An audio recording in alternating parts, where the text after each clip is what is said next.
Okay, so good day mga ka-contact, ayan, mga ka-technician. So dito ulit tayo. Medyo natagalan tayong nag-upload ng panibagong video ngayon dahil medyo na-busy tayo nung dumating na Christmas. Ayan, and nagpahipahinga din tayo ng konti. Ayan, so ito ipapakita natin ngayon, yung E1 error. So ano ba itong E1 error na ito? Ayan. So ito yung aalamin natin ngayon, E1 error. And ayan, tingnan din natin doon sa ating monitoring. Tapo-focus natin ang lumalabas sa kanya E1. Yan. Yung monitor na nakuha natin doon sa indoor, ang lumabas sa outdoor natin, yun din, E1 error. So ano ba itong E1 error na ito? So yan yung ating aalamin ngayon. Subscribe na lang sa ating YouTube channel, JDL Electronic Service Center.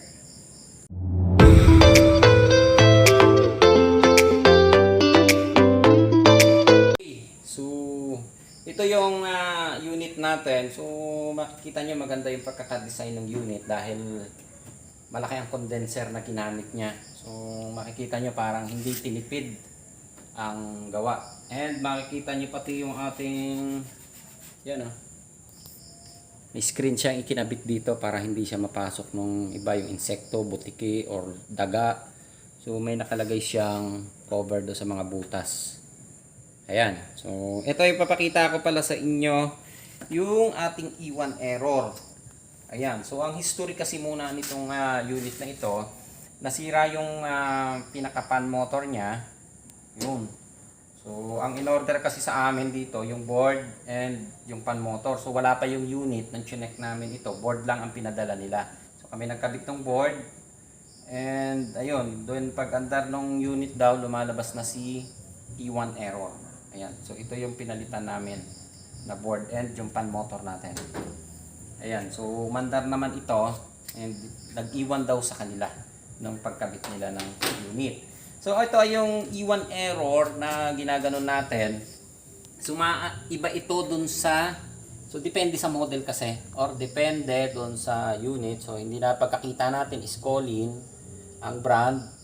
So, pag nakita natin E1 error, nakapokus tayo sa communication line. So, wala sa communication line dahil ang meaning ng E1 error nito is pressure switch o high pressure. Ayan. So, maaaring yung ventilation natin hindi nakakabuga ng maayos yung init. Pwedeng overcharge tayo. Pwedeng nagbara ang ating capillary. Ayun, or pwedeng sira ang board, pwedeng sira ang compressor. So maraming pwedeng panggalingan. So ito ipapakita namin sa inyo. Mapapansin nyo, ipapakita ko lang muna sa inyo yung loob ng unit. Ayan, although medyo old model na rin naman ito, pero makikita nyo magandang pagkakadesign niya. Gumamit siya ng pressure switch dito. Isa sa high pressure switch ito Isa and ito yung pangalawa. Yung ito. So, dalawa sa high. And yung ating low pressure, ito. Gumamit siya ng isa. And gumamit siya ng, ito, yung capillary natin. And gumamit ng expansion. Ano ba tawag dito? Expansion valve. Ayun. Dito. Ayan. And makikita nyo, malaki ang condensing unit. So, pag malaki ang condensing unit, ibig sabihin, medyo maganda ang yan, sa mga mag-aircon natin, mas maganda ang malaki ang condensing unit na ginagamit. Ayan. So, ito yung ating problema ngayon na imo-monitor. Bakit lumalabas yung E1 error? Pero, dito kita natin dito. So, ito, binunot ko yung dalawang pressure switch. Ito. Pero, lumalabas si E1 after 30 minutes. So, 15, sa monitoring namin, 30 minutes kasi naka-open siya And parang 15 to 30 minutes. So, ito yung pressure switch natin. Ayun, kung makikita kayong tester din Ayan. So, kita naman natin good yung pressure switch. Ayan Ayun, tinusok ko. Ito yung isa. And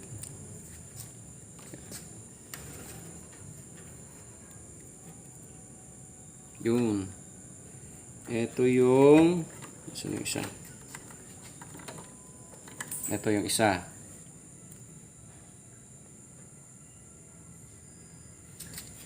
Ayan. Pero lumalabas yung E1 error. Pero good ang ating pressure switch. So, ang problema natin kasi kapag tumagal yung unit, imo-monitor natin yung ampere niya. Yan. So, ibabalik ko muna yung isa. Ito. Bubunutin ko yung isang pressure switch. Yan. Yung nasa taas to. Ito yung nasa taas na pressure switch niya ha. Ito yung binunot ko. Yung red na nasa taas. And, imo-monitor natin kung anong nangyayari. Ayan. And, ang gagawin ko, dahil tinanggal ko yung pressure switch, isu-short ko ngayon yung line ng pressure switch dito. Ayun. So, ginamper ko siya. Ito. Ginamperan ko siya ng alligator clip. Ito. And, binunot ko yung pressure switch para ma-monitor lang natin kung nag-o-open ang pressure switch. Kasi sa tester natin, good siya, oh. Yan, oh. So, good siya parehas. Ayan. So, tingnan natin dito. Babalik tayo dun sa harapan and papaandarin ko yung unit.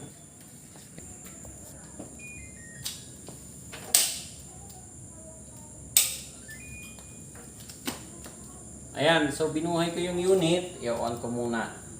Medyo maingay ha kasi yung buga ng hangin nitong ating unit. Medyo maingay doon sa video. Ayan. So, ang monitoring naman natin dito. Okay. So, ito ay monitor natin yung ampere niya, ha. Medyo mahaba-haba lang ito dahil naka-monitor tayo. Ayan. So, wala akong clamp ammeter ko kasi naglolo ko yung aking clamp tester eh. Ito. Yung aking lumang clamp tester. So, ito yung ginagamit ko. Ayan. So, yung ampere natin is 1.2 dahil hindi pa maandar ang compressor. And makikita nyo, naka-on pa rin yung ating yan. Yeah. Focus natin ng maganda. Naka-focus na. Okay. Yan. So, naka-on yung ating yan, yung tester natin. Naka-on yung pressure switch. And yung ating ampere. Ayan. 1.4, umandar na yung fan motor natin sa outdoor.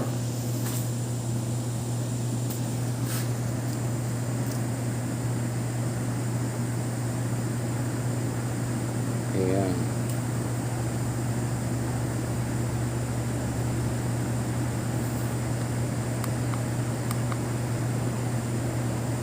Santayin nating umandar ang compressor para makita natin kung anong nangyayari doon sa pressure switch.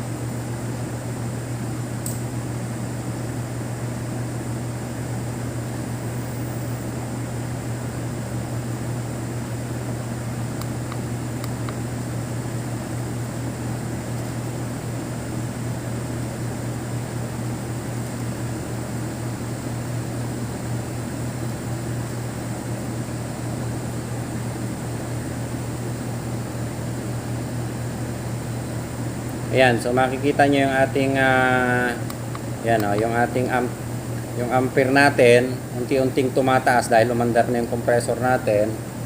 So ayan, makikita nyo pumalo na siya ng 6.37, 6.47. Ayan.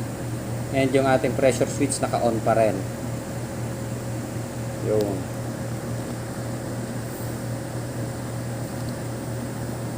kilowatts. Yan. So, 7.21. So, ang maximum current lang nito o yung rated current niya, nasa 15 ampere lang siya pumapatak. So, ganun lang ang kababa. Pero, ayan maabot na siya ng 7.8.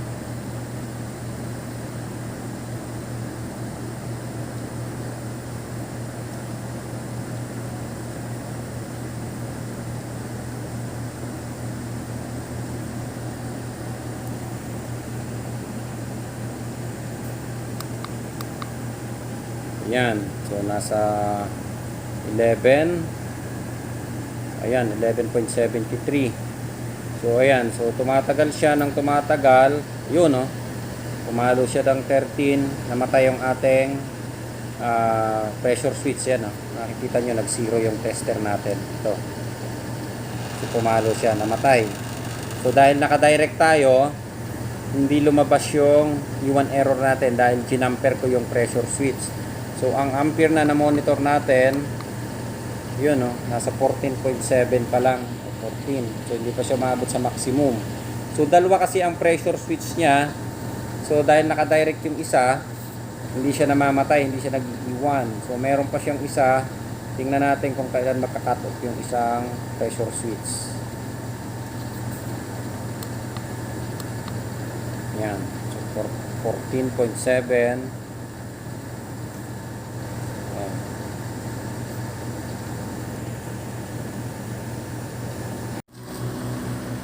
So ayan, makikita nyo yung ating ampo, umabot siya ng 20.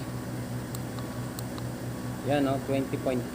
So sobra na ng 5 ampere doon sa rated current natin na dapat makukuha. Ayan. So hindi pa bumibitaw yung isang pressure switch niya, yung isa naka-direct yon. Ayan.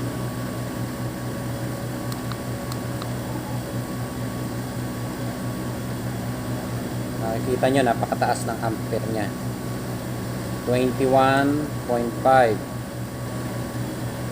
And yung ating setting ng, medyo maingay ito dahil maandar yung fan natin.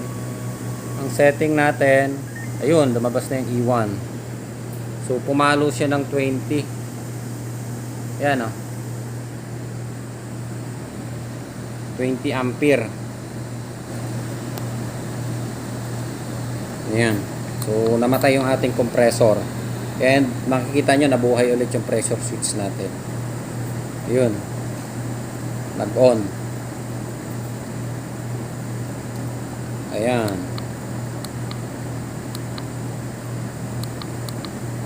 So yung ampere natin bumaba ng 1.8 dahil namatay yung ating compressor. Ayan, so pan lang ang maandar nito ngayon. And ang monitor natin, oh, lumabas yung error na yun, E1. TH E1. Okay, and ang monitoring natin dito sa, tingnan natin, yun, TH E1. Ayan. So baka medyo malito kayo. Papatayin ko na kasi yung unit muna. Ayan. So baka medyo malito kayo dun sa ating error na lumalabas na yan. Yung E1 error yan. Nag-0-0 na ulit siya. Okay. So baka malito kayo dun sa ating error na yan. Hindi yan communication, ha. Ang problema natin. Ang problema natin dun sa unit. Yan. Nasa pressure switch yung problema natin. Dito. So makikita nyo ito yung kinamp ko kanina. Ito, yung connection ko. Yung. So meron akong isang nakita dito dahil yung monitoring namin ng gauge masyadong mataas. Pero sabi nila parang ang history is parang na system reprocess nila. And yung charge kasi nito, naka-pump down siya. So, yun din ang nirelease kong prion. So, ipapa-system reprocess na lang muna natin siya. Kasi yung pressure switch na nakukuha natin, good naman siya. Yan, oh. So, bumabalik siya. So, good yung ating pressure switch. Kaya, hindi tayo kailangang magpalit ng pressure switch. Ayan. So, babalik ko lang muna ito. So, ang nagkakaproblema natin na pressure switch na bumibitaw, yung red, ito. So sa 15, kapag pumalo ng 14.5 to 15 ampere na siya, bumibitaw na yung kulay red natin o yung high pressure. So dalawa ang ginamit niya, eh. So pag bumitaw ito, hindi pa lumalabas yung CE1 error. Pero kapag bumitaw na yung nasa blue, ito, yung blue natin, ay green. Ito nasa baba. Pero makikita nyo, ito yung red, ito yung green. So, dalawa ang ginamit niyang pressure switch. Yan. So, pag bumitaw na yung nasa baba, ito, lalabas na si E1 error. Pakita natin yung Ayan o. So dito siya nakakabit. Ito yung high pressure natin. Ito.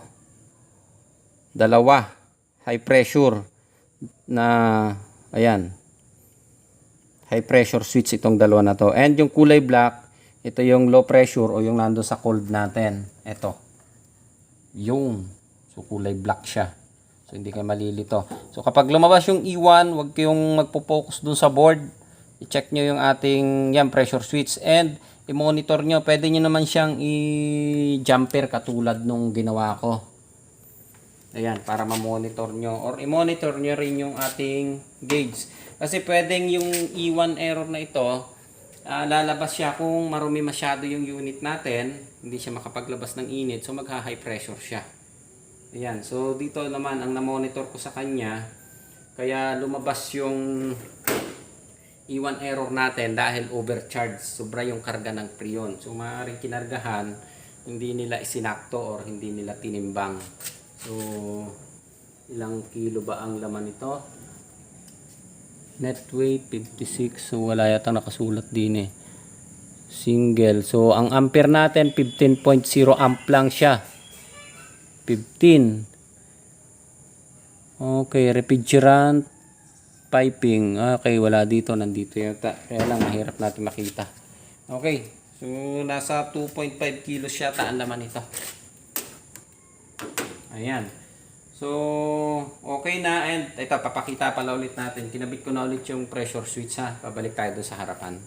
Ayan. So, tingnan nyo yung ampere natin. Pinuhay ko ulit yung unit. Ayan o, pumalo siya ng 18. O, yan o, 19. Ayan, medyo malabo yung aming, ayan o, 19.4. Ayan, pumapalo siya ng 20. So, maaaring mag-shut off na siya. And, tingnan nyo yung ating, ayan o, ilagay ko siya sa 17. So, matagal na siya umaandar. Mga 30 minutes na siyang umaandar. Ayan. So, dahil yung ating isa pang dahilan ito, makikita natin ha. So, paano ko ba ito yan? Yan. Kaharangan ko muna itong ating unit para yung lamig niya bumaba. And, tingnan natin kung mag-reduce yung ampere niya. Ayan, dahil nahihirapan siyang abutin yung, ayan o. So, makita nyo bumaba siya bigla.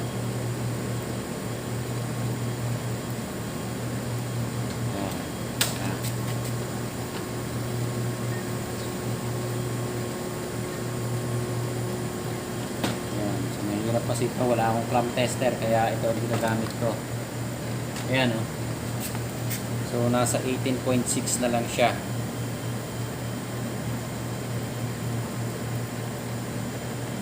Ayan. So makikita nyo pababa ng pababa yung ampere nya.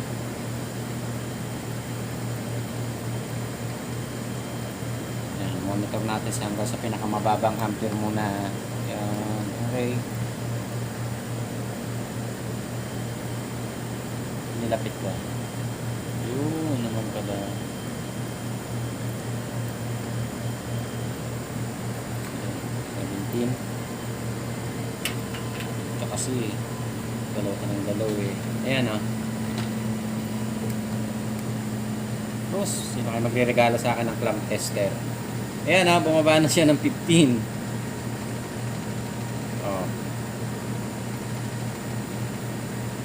Hirap nang walang clamp tester. Hirapan ako ditong gamitin. Yan. So pag nagkapera ako, bibili na ako. Totoong buhay na yun. Yun. So 14.8. Ayan. 15. So umabot na siya dun sa rated current niya. Bumaba na siya. Wala na siya sa 20.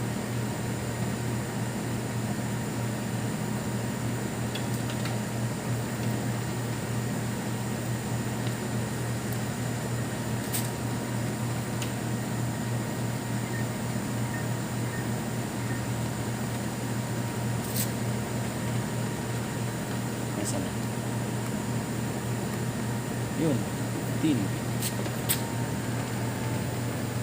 Yan o. So, pababa na siya ng pababa. Ayan, 12 ampere, 11, 10, 9, Ayan, so nag-minor na rin. Maririnig nyo yung minor ng bumaba. Nag-minor yung ating compressor. Yun. Halos nagka-shut off na yung compressor. Na 1.8 na lang siya. So nag-cut off na siya o nag-minor na talaga yung compressor natin dahil tingnan mo to. Yun, dahil pinalamig na natin. Tinakpan ko kasi yung cover sa harap. Ito, para makahigop siya ng lamig dito sa baba. Yun. So pinapunta ko doon para mahigop niya yung lamig and bumaba yung amperahe natin. Ayan, so ito yung ginagano natin kapag ang settings nyo ay ayan, bumaba na ng 24. Sinet ko ng 24 siya. So nag-automatic na siya. Ayan, so maangat na ulit tayo ng 25. So ito yung ginaganon ko sa inyo nung nakaraan na paano tayo nakakatipid doon sa inverter. Ulitin lang ulit natin. So ang setting natin kasi kung like yung 24, mabilis nagmi-minor ang compressor natin. So katulad nito, lumalabas si E1 dahil yung monitoring yung ating setting kanina, inilagay ko siya sa 16. So umabot siya ng 30 minutes, tuloy-tuloy lang ang andar hanggat hindi niya naaabot yung 16 degree o 17 degree na sinetting namin kanina, hindi nagmi-minor yung ating compressor. Ayan, ngayon kung umabot na ng degree na like kung 24 lang, madali niyang mahahabol yung 24 degrees. So pagdating niya ng 24, bababa ang ampere natin, bababa yung pressure natin. So titipid ang konsumo natin sa kuryente. Ayun, so pag bumaba ang amperahe natin, mababa ang konsumo ng kuryente natin. Ayun, so makikita naman natin doon sa monitoring natin. Ayan, so okay na ito. Ayan, medyo malinaw na. So follow up lang ito doon sa nilabas natin na nakaraang video. I-off ko muna dahil mahangin. Ayan. Okay. So okay na yung E1 error natin. Pwedeng manggaling doon sa maruming unit. Marumi ang condenser. Or pwedeng overcharge ang preon. Katulad nito na na-monitor namin, overcharge ang preon niya. Good yung ating pressure switch. Baka mamaya magpalit kayo nung dalawang pressure switch natin doon, yung high pressure switch natin, eh good naman siya. So ang naging problema lang pala natin dahil na overcharge siya. Kaya minonitor natin doon sa ating ampere. So ang nakuha natin, umabot siya ng halos 22 ampere. So ang rated current niya dapat nasa 15 lang ang maximum niya. So lumampas na siya. Kaya yung ating pressure switch nagka-cut off. Ayun. So baka mamaya mamuha natin. So alam na natin yung error na E1 is sa high pressure switch. Nilinis na natin pero ganun pa rin. Naglumalabas pa rin si E1. Eh pag diskitahan natin, bunutin natin yung pressure switch. Tapos ganun pa rin. So magdodoble-doble tayo ng trabaho. So monitor nyo na lang. Pwede naman siyang i-dictate and tingnan nyo kung yung ating karga ay tama. Or baka pwede rin kasing manggaling na magbara yung capillary. So maaaring dahilan din ng pagka-high pressure. Or yung ventilation ng ating unit sa mga nag-i-install ng ganito. Baka yung ventilation hindi nakakalabas ng maayos yung init. So nagba-bounce back yan. Bumabalik yung init doon sa ating condenser. So yun yung dahilan din ng isang E1 error. So hindi lahat ng E1, baka porke nakita nyo Colin, E1 error ang lumabas. Mag-focus kayo sa board or mag-focus kayo dun sa communication line natin. So iba siya ha. Ito parang hindi yata lumalabas ito pag ginugil nyo yung error nitong modelo na ito. Ang model niya ay TLG F40. Yan, okay na yung ating E1 error. So sa pressure switch nagkaroon ng problema yung ating E1 error and overcharge yung preon. So ayan, medyo natagalan tayong naglabas ng video dahil medyo talagang na-busy din tayo nung dumating na Christmas. And ayan, marami tayong mga niras na unit din na tinapos dahil lahat halos pinapollow up na. And ayan, magti-thank you muna ako sa ating mga supporter, yung ating yung mga nag-subscribe sa JDL Electronics. Thank you po sa inyong lahat. So nasa 53.3 thousand na po tayo. Ayan, thank you po. And ayan, so nag-start lang naman tayo nung month ng June, kalagitnaan ng ECQ, dahil yan yung nag-iisip kasi kami ng aking partner kung ano ba yung pwede namin itulong. Wala naman kaming financial na pwedeng itulong sa inyo. So naisip na lang namin gumawa ng video para ma-share yung nalalaman namin and maitulong doon sa ating mga kapwa technician. And parang halos 98% naman yung feedback maganda naman yung balik sa amin na nakatulong tayo sa kanila. Ayan. So, Happy New Year na lang po sa ating lahat, sa ating mga ka-technician, and sa lahat ng sumusuporta sa JDL Electronics. Thank you sa inyong lahat. Okay? Thank you!